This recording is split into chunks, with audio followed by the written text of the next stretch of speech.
வேதகால ஹோமங்கள் அதோட முக்கிய பயன்கள் பத்தி ஒரு சின்ன பார்வை இது. ஹோமங்கள்ங்கிறது உங்களுக்கு தெரியும், பழங்கால வேத சடங்குகள்.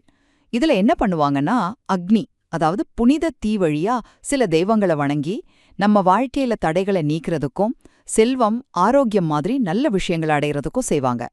ஜோதிட ரீதியா இது ரொம்ப முக்கியம், ஏன்னா இதனால நம்ம கஷ்டங்கள் குறையும்னு ஒரு நம்பிக்கை. முதல்ல கணபதி ஹோமம்.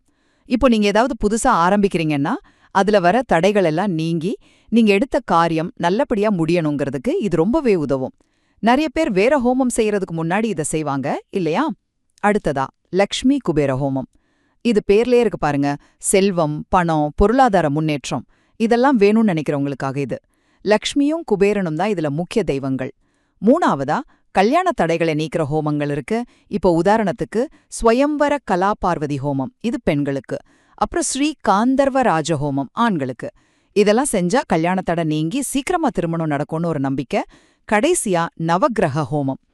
இது எதுக்குன்னா, நம்ம ஜாதகத்துல கிரக தோஷம்னு சொல்றோம்ல, அதாவது கிரகங்களோட சரியில்லாத பாதிப்புகள், அதை சரி செஞ்சு வாழ்க்கையில ஒரு நிம்மதியையும் வளத்தையும் கொண்டு வர்றதுக்கு இது ரொம்ப முக்கியம்னு சொல்றாங்க. இது ஒரு சில உதாரணங்கள் தான், இன்னும் நிறைய இருக்கு.